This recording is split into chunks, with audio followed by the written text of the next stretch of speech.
Hello students और स्वागत है आज के इस साइंस एक्सप्लेनर में। आज हम क्लास 10 साइंस के चैप्टर 12 को पूरी तरह से डीकोड करने वाले हैं।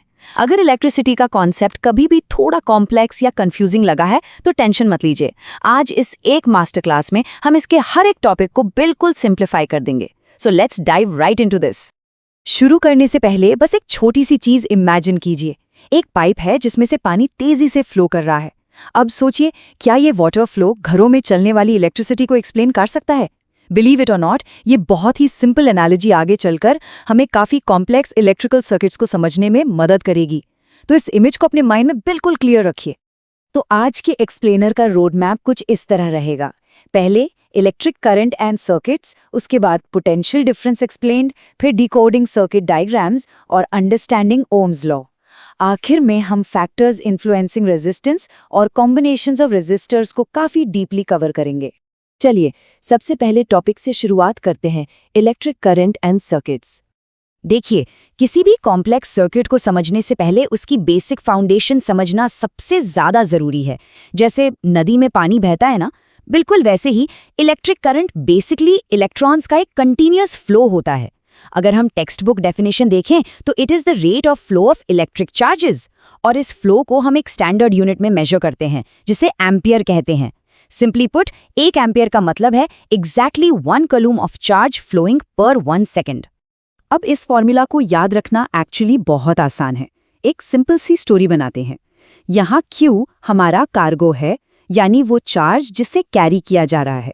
T हमारी क्लॉक है जो उस फ्लो का टाइम मेजर कर रही है, और I है उस कार्गो डिलीवरी की फाइनल स्पीड, यानी इलेक्ट्रिक करंट। तो अगर हमें चार्ज Q कैलकुलेट करना हो, it is simply I multiplied by T। है ना आसान? तो अब आते हैं इलेक्ट्रिक सर्किट पर। ये एसेंशियली एक कंटिन्यूस और क्लोज्ड पाथ होता है। इसमें आपको एक सेल मिलेगा, एक बल्ब होगा और एक स्विच यानी प्लग की होगी। यहाँ एक बहुत इंपॉर्टेंट चीज नोटिस करने वाली है। करंट हमेशा सेल के पॉजिटिव टर्मिनल से निकलकर नेगेटिव टर्मिनल की तरफ फ्लो करता है, और ये सर्कल में जिसमें A लिखा हुआ है, ये एक एमीटर है जो करंट को मेजर करता है। हमेशा ध्यान रखिए कि एमीटर को सर्किट में सीरीज में कनेक्ट किया जाता है। अब आगे बढ़ते हैं अगले कॉन्सेप्ट पर, पोटेंशियल डिफरेंस एक्सप्लेन्ड। सो एक सवाल आता है दिमाग में, आखिर इन इलेक्ट्रॉन्स को सर्किट में आगे बढ़ने के लिए पुश कौन करता है? खुद ब खुद तो वो फ्लो करेंगे नहीं। यहाँ हमारा वाटर फ्लो का एग्जाम्पल फिर से काम आएगा। एक हॉरिजॉन्टल ट्यूब में पानी तब तक फ्लो नहीं करता जब तक दोनों एंड्स के बीच कोई प्रेशर या हाइट का डिफरेंस ना हो। एग्जैक्टली यही सेम कॉन्सेप्ट सर्किट्स में अप्लाई होता है। इलेक्ट्रॉन्स तभी फ्लो करते हैं जब एक इलेक्ट्रिक प्रेशर का डिफरेंस क्रिएट होता है। इस प्रेशर डिफरेंस को हम पोटेंशियल डिफरेंस कहते हैं, और ये एक सेल या बैटरी के अंदर हो रहे केमिकल एक्शन की वजह से जनरेट होता है। अगर टेक्निकल टर्म्स में बात करें तो potential difference is defined as the work done to move a unit charge from one point to another. इस पुश या प्रेशर को हम वोल्ट में मेजर करते हैं। 1 वोल्ट का मतलब तब होता है जब 1 जूल का वर्क डन होता है 1 कूलम चार्ज को मूव करने के लिए। और एक और जरूरी पॉइंट, इस पोटेंशियल डिफरेंस को मेजर करने के लिए जो डिवाइस यूज होता है उसे वोल्ट मीटर कहते हैं, जिसे हमेशा पैरेलल में कनेक्ट किया जाता है। तीसरा मेन टॉपिक है हमारा डिकोडिंग सर्किट डायग्राम्स। देखिए, एक इलेक्ट्रिशियन या फिजिसिस्ट की लैंग्वेज समझना बहुत जरूरी है, तभी हम कॉम्प्लेक्स सर्किट्स को आसानी से ड्रॉ और डिकोड कर सकते हैं। ये स्टैंडर्ड इलेक्ट्रिकल सिंबल्स एक चीट शीट की तरह काम आते हैं।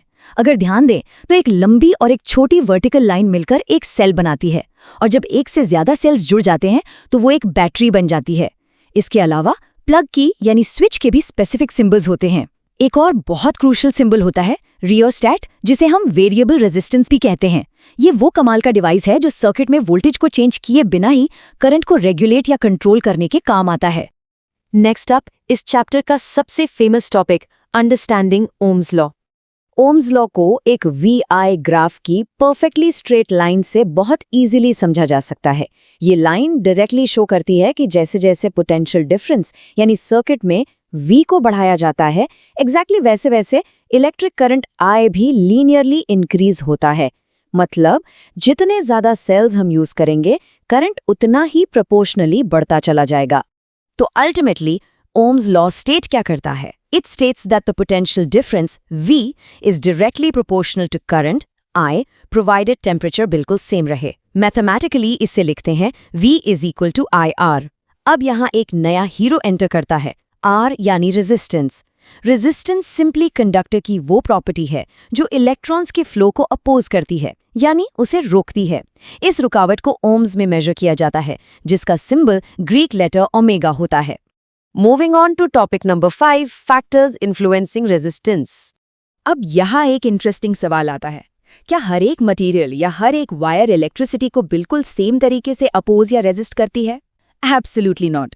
इन फिजिकल फैक्टर्स को समझने के लिए एक हॉलवे या कॉरिडोर का एग्जाम्पल लेते हैं। पहला फैक्टर है लेंथ ऑफ द वायर, यानी L। अगर रास्ता यानी वायर लंबा है तो इलेक्ट्रॉन्स को ज्यादा रेजिस्टेंस फेस करनी पड़ेगी। दूसरा है area of cross section, A। अगर रास्ता चौड़ा है यानी वायर थिक है तो इलेक्ट्रॉन्स के लिए आगे बढ़ना आसान होगा, मीनिंग लेस रेजिस्टेंस। इसीलिए resistance is directly proportional to length and inversely proportional to area. और तीसरा फैक्टर होता है नेचर ऑफ द मटेरियल। ये जो नेचर ऑफ मटेरियल है ना, यही असल में रेजिस्टिविटी कहलाता है, जिसे हम रो सिंबल से डिनोट करते हैं। प्योर कंडक्टर्स जैसे सिल्वर और कॉपर की रेजिस्टिविटी बहुत ही कम होती है, इसीलिए वो बेस्ट कंडक्टर्स होते हैं। पर वहीं अगर हम एलॉयज के सेक्शन को देखें, फॉर एग्जाम्पल निक्रोम, तो उनकी रेजिस्टिविटी प्योर मेटल से कहीं ज्यादा होती है।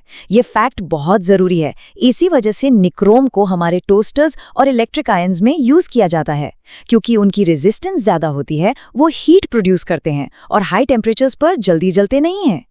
और अब आते हैं हमारे आखिरी मेन टॉपिक पर, combinations of resistors. Real world electrical gadgets में सिर्फ एक अकेला रेजिस्टर नहीं होता। एक्चुअली मल्टीपल रेजिस्टर्स को अलग अलग कॉन्फ़िगरेशंस में एक साथ जोड़ा जाता है अपने डिजायर्ड रिजल्ट्स अचीव करने के लिए।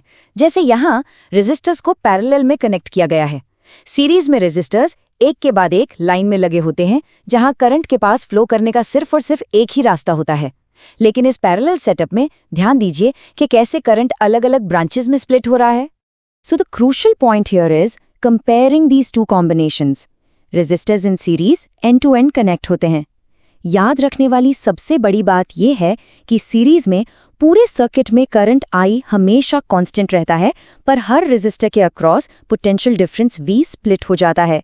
इसके एग्जैक्टली ऑपोजिट जब हम रेजिस्टर्स इन पैरेलल की बात करते हैं तो वो दो कॉमन पॉइंट्स के बीच कनेक्ट होते हैं।